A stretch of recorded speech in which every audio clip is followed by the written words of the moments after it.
Kia ora koutou.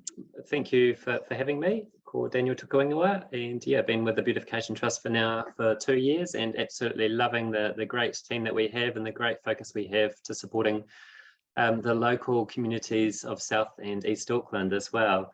So just first up a little bit about the Trust. So we've been going for just over 20 years now, and we are a community social enterprise.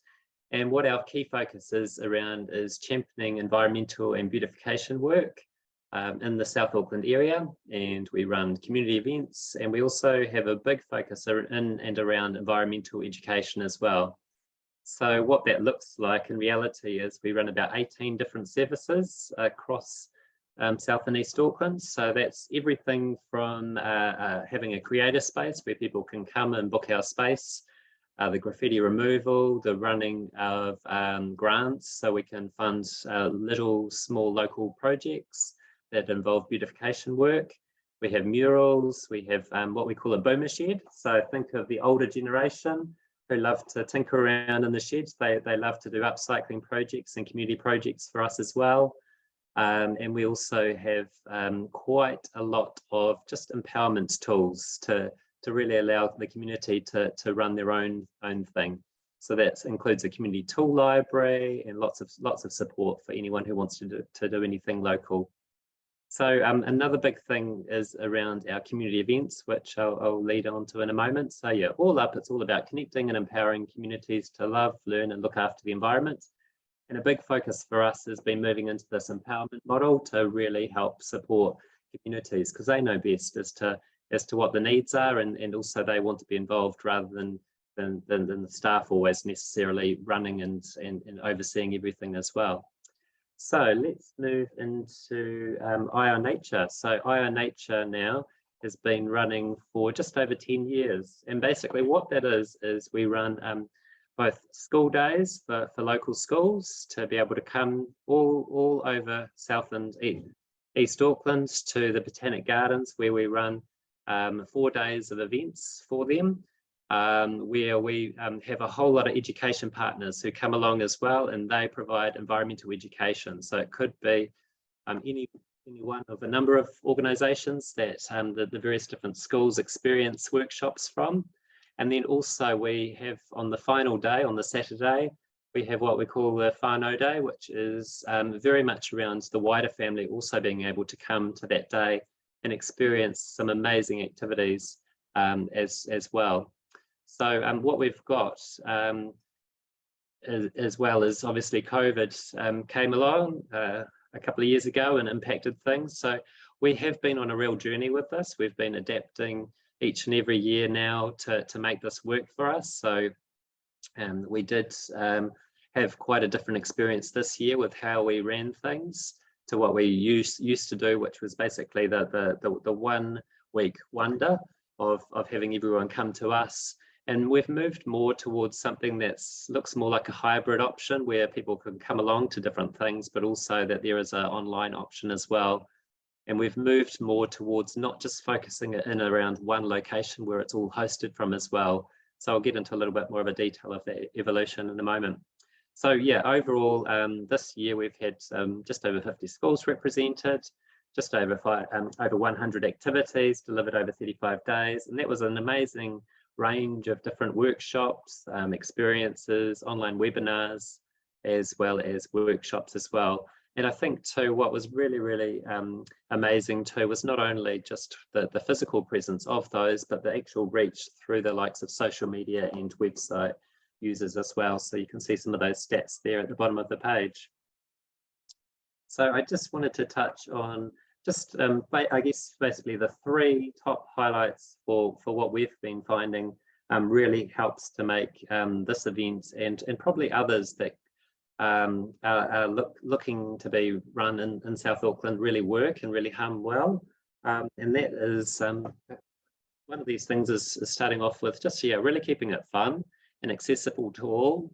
So what we do in terms of our event is really make sure that price is no barrier. So we don't actually have any fee for people to come along and attend.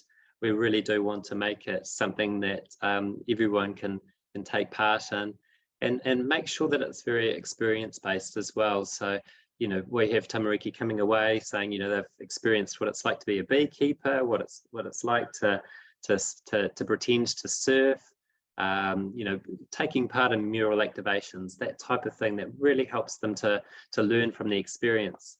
And we've had lots of live reptiles even before, where we've had at the Eye on Nature Days as well, so kids can actually feel and experience what it's all about. So something that really means that they come away kind of going, wow, this was so exciting and I learned so much from it. So next up, it's all about, for us, working together in partnership. So, you know, my success is not my own, but from many others. So we very much take the approach of let's work with the local community. What are the local groups? What are the local organisations that we can best connect with to make this a success? You know, we can't do all of this by ourselves. So this is some of the shots from what we did earlier on this year in March. You know, we were working with Conscious Kids. We worked with recreators. We worked with the Eel Whisperer, you know, a whole range of different amazing causes, amazing organisations that meant that it could be a success. So here's just a snapshot. This is from last year, actually, of the various different organisations we worked with. So I think at a count it was around about 40 organisations that we had all working with us in partnership. So that only comes too by way of having that long-term focus and that shared vision for what you're wanting to achieve as well. So next up was just really about focusing it in terms of making it multi-generational as much as possible as well. Like, we know that if you can make it so it's really engaging, not only for tamariki, but also rangatahi and their parents, you know, we're much more likely to have an impact with some of the outcomes that we want to be seeing delivered, especially with what we're all about with environmental and sustainable living outcomes as well. So we often have, you know, kids going away, learning and teaching their parents, which can only go so far. But if their parents are coming along to an experience as well, then they can feel a lot more engaged and aware of what's going on as well. This is just some of the shots from the various different workshops that we were hosting in Manurewa. So next up, I just wanted to share about the future. So as I said at the beginning, this is very much an evolution of Eye on Nature. So we've you know, we've gone down the track of, you know, it was always just in one location across that 1 week, but now we're moving towards something that is a lot more structured around meeting the people, going to where the people are. So taking it further into the suburbs. So what we've agreed is that we're going to be working a lot more closely with other organisations. So these are environmental hubs from across Auckland. So Waiheke Resources Trust, the Kaipātiki Project, who works on the North Shore, and Eco Matters, who work out in West Auckland. And what we're going to be doing with them in the future is a lot more of a joined up process of hosting a Auckland-wide EcoFest festival. So this is like not about taking it to a massive Auckland event, but lots of micro events within Auckland. So it's about taking it into the suburbs. So what could we do in the likes of Weymouth? What could we do in Manurewa? What could we do in Otara? You know, thinking about it suburb by suburb as to how we can reach into each suburb and make something happen there that is very, very appropriate to the local community needs. Also, what's really cool about this is the power of the scale of it. So you, obviously with the back office support, with taking it a lot more larger, it means that we can have increased reach and awareness in terms of some of the marketing and systems investment that we're putting into this as well. And I think ultimately what's really, really cool about this for me and for the rest of our team here is that it leads to more choices for community.